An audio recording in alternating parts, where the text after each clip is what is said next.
I can do this all day.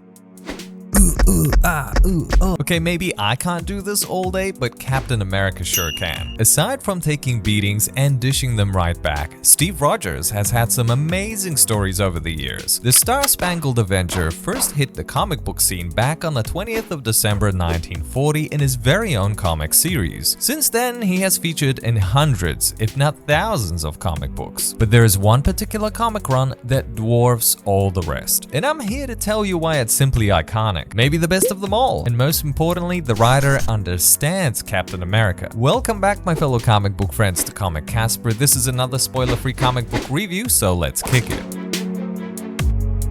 These are the Captain America Collected Editions, aka Marvel Omnibuses, written by Ed Brubaker, with Steve Epting contributing to a large bulk of the artwork, along with many others. This epic tale is split between 5 of these collected editions, which encompasses more than 120 comic book issues. Combined, these come in at a whopping 3,448 pages, which should keep you busy for many thrilling hours. As with most collected editions, you receive extra content at the back in the form of comic covers, artwork, letters, scripts, all that fun stuff. The order of these collected editions is as follows: Captain America by Ed Brubaker, The Death of Captain America, Captain America Lives, The Trial of Captain America, Return of the Winter Soldier. The wonderful thing about these is that the number of the volume is now present at the back, in case you can't remember the reading order.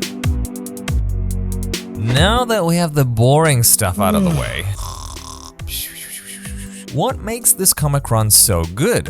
Well, for starters, Captain America is not an easy character to write for. He has been oversimplified over the years into this protector of the American dream, ensuring every person has the freedom and opportunity to succeed and attain a better life, blah blah blah, goody good two shoes. The Captain gives this impression of this apple pie loving, hot dog devouring, barbecue ribs eating, maybe with a side of cornbread, some fried chicken, yeah, that's the stuff. Sorry, I must be really hungry. Where was I? Yeah, Steve Rogers has been softened up into all that is good and pleasant bundled into one. But Ed Brubaker waltzes in with his own preconception of the character, without a care in the world what came before, and he's right to do so. Alright, so from the very beginning of the story, we are faced with General Lukin, a villain who must neutralize a threat to his national security, and it's apparent he does not take pleasure in doing so, immediately humanizing this character. Meanwhile, on the other side of the equation, we have a brooding Steve Rogers who plows through a group of terrorists, injuring a few and killing a couple. You see, this opening is very important because in that instant, Rogers is depicted for who he really is, a soldier.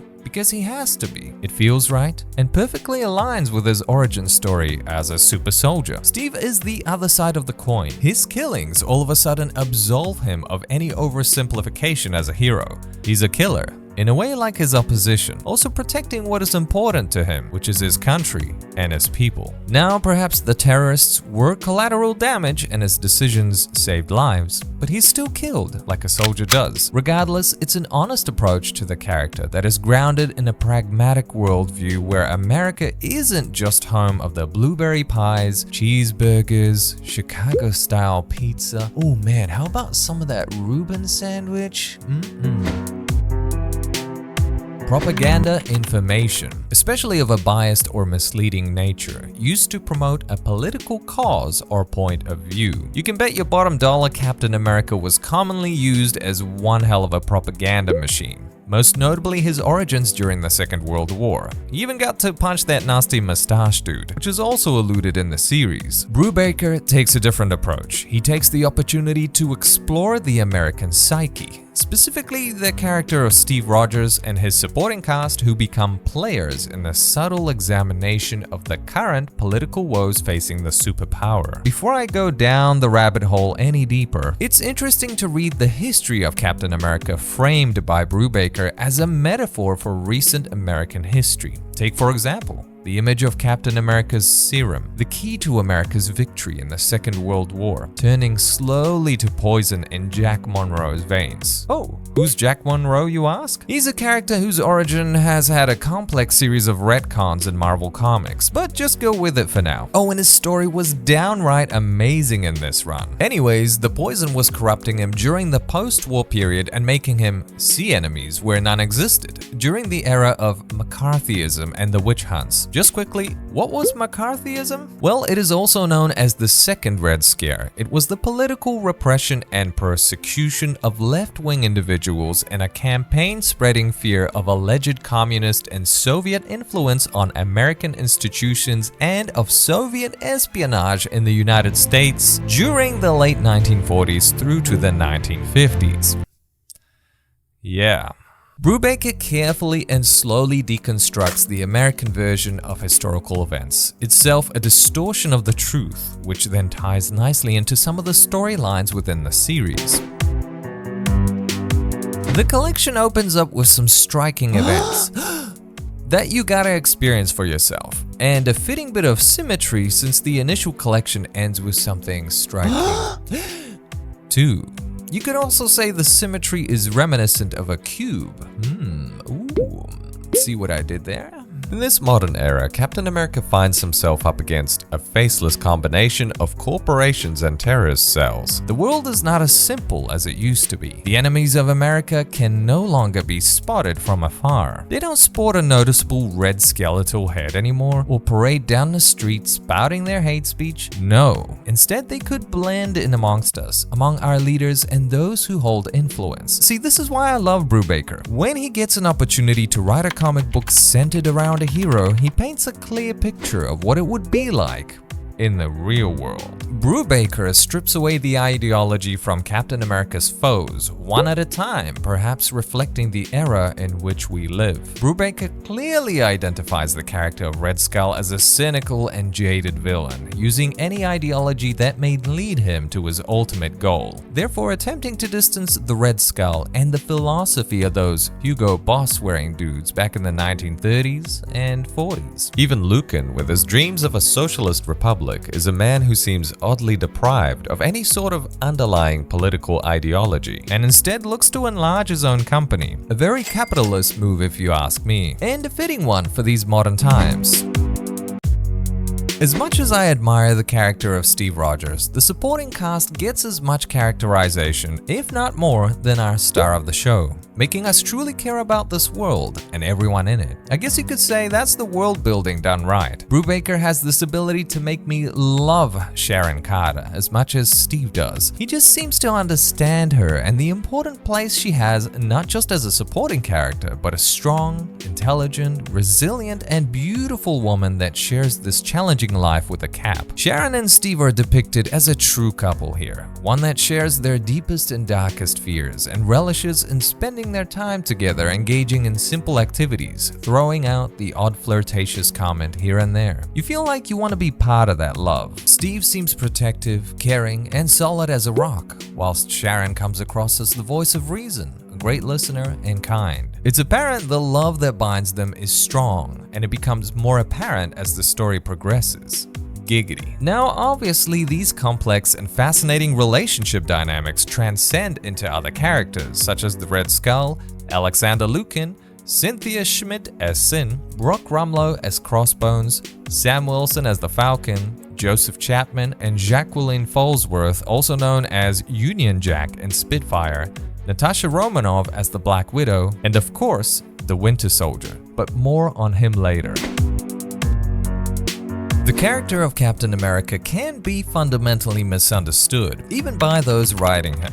Thankfully, Brubaker realizes that Captain America isn't outdated just because he doesn't know what YouTube is, or because he doesn't care for latest celebrity trends. Despite his iconic backstory as a man frozen in ice and woken in a different time period, he's never really a man at a time, as some things don't grow old, or shouldn't. The character's values will never be out of style, because they are inherently timeless.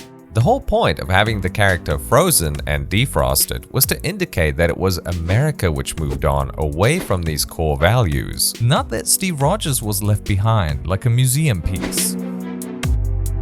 Brubaker's Captain America exists above partisan politics or the notion of government policy, as accentuated during the Civil War crossover. You know, the one where the Superhero Registration Act was introduced, which requires any United States resident with superhuman abilities to register with the federal government as a human weapon of mass destruction. And Cap was like, nah, too many forms, brah.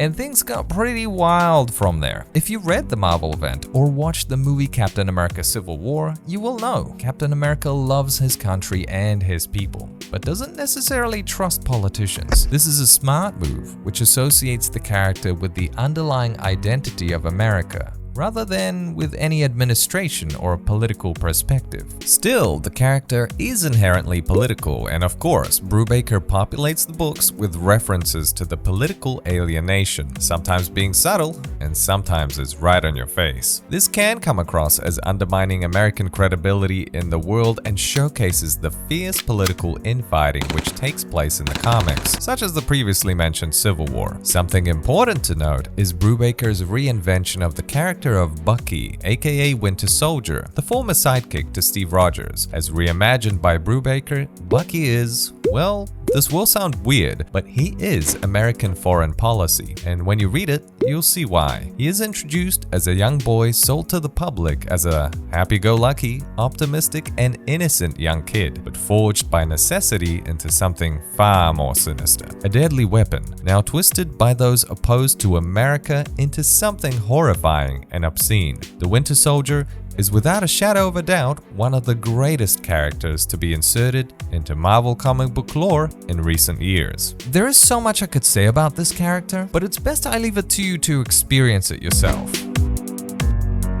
Despite this comic book run being iconic, it is not perfect. But it could have been, and it's not necessarily the fault of the writer. But let me offer a bit of context as to why that is. For you see, Marvel has this tendency to give us a comic book event or two each year, an opportunity for the Marvel characters to come together and cross over to take on a crisis. This tradition has lasted for many years, and as great as it is, it can also have some serious drawbacks, mainly interfering with writers' main visions, and this is exactly what happens here. The Civil War event intrudes a little bit on what Brubaker is going for here. It appears towards the end of this initial omnibus and draws the attention of the story away from all the character and plot arcs that have been pieced together over the previous issues. In fairness, Brubaker does his very best with the story and uses it as an opportunity to explore the mind and philosophy of Steve Rogers. Brubaker admits that he had no control over the story arc and was mostly trying to line up his own vision with Civil War. So I can't help but get the sense that this run would have been better executed if Brubaker had reached his own climax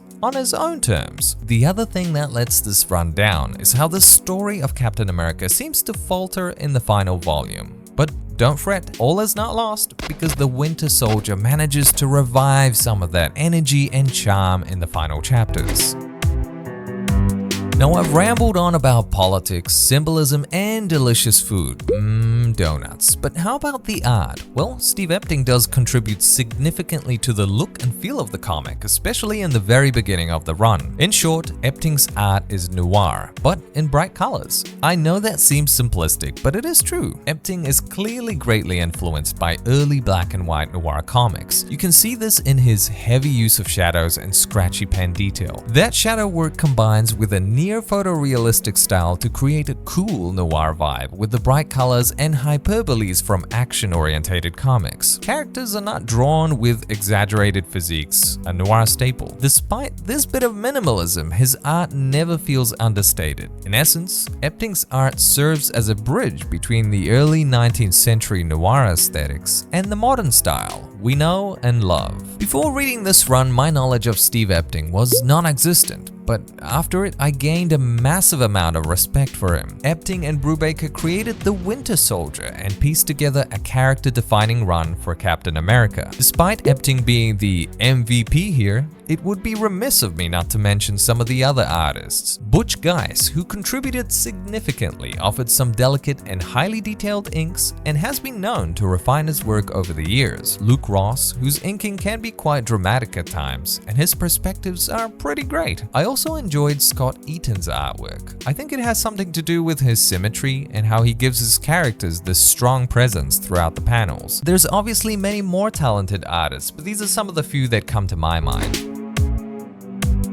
PTSD, post-traumatic stress disorder, a mental health condition that's triggered by a terrifying event, either experiencing it or witnessing it. Symptoms may include flashbacks, nightmares, and severe anxiety, as well as uncontrollable thoughts about the event. This is something that is touched on, as the comics have shown Steve Rogers experiencing the aforementioned symptoms such as flashbacks, nightmares, and hypervigilance, which are consistent with PTSD. On top of this, the Captain has to contend with several losses from his past. The most notable being the death of Bucky Barnes, which happens a long time ago in the lore of Captain America, and this weighs heavy on our protagonist and continues to torment him in the early chapters of the run. This careful examination of Rogers is what makes this run stand out leaps and bounds above other writers and proves to be ahead of its time. It's a bold move, but an honest one, and is consistent with the majority of the run. Brubaker demands your investment in this story, and the best way to do it is through the most realistic lens possible, by exposing the vulnerabilities of everyone involved in this story, especially the star of the show himself. Brubaker is taking us on a journey. I get the sense that his handling of Rogers in some of the later chapters falters a little, but the grand finale of Captain America excels at being both an end to an amazing run and a launching point for the character into new adventures. Ed Brubaker ends his legendary run beautifully, leaving you feeling satisfied and depressed at the same time. I'm glad Steve Epting makes a return because he is the perfect artist to end this run. This feels like a journey worth taking, a story crafted with great love and affection for the character and the world. Brubaker uses the character and the concept wisely and consistently. It's a great story, but it's a great story with some smart underpinnings. Brubaker recognizes Steve Rogers as the glue which holds the Marvel Universe together, and there are some meaningful story beats that accentuate these sentiments. It's an absolute shame the writer's direction of the story had to be derailed a couple of times by Marvel events, and despite this, he still managed to give us a thrilling experience. But I still can't help but to think how much more epic this whole experience could have been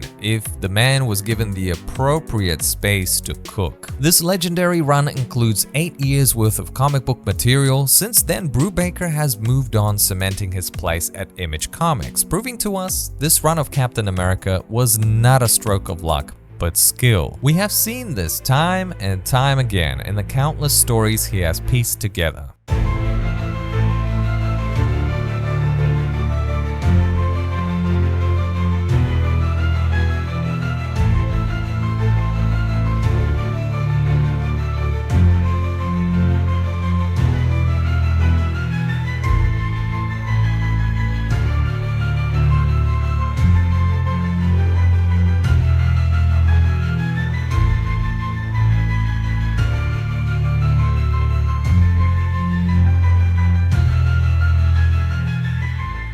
Receiving positive praise for every new comic book story that hit the stands. After careful assessment, it is apparent Marvel needs to learn to not interrupt. I'm really happy for you. I'm gonna let you finish.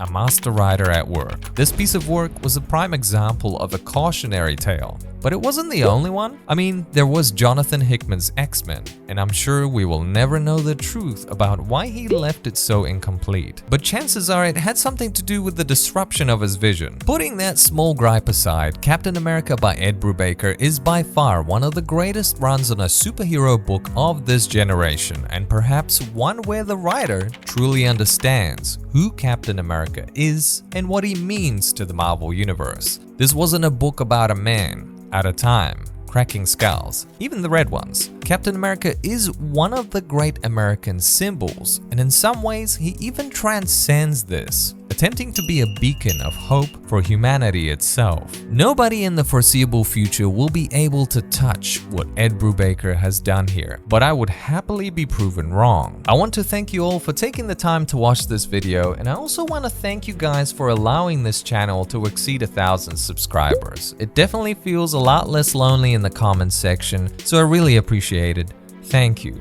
And speaking of comments, let me know in the comments below, what are you reading right now? Let me know what comics have your interests, and if you have read the Captain America run by Ed Brubaker. Now, where did that delicious Reuben sandwich go?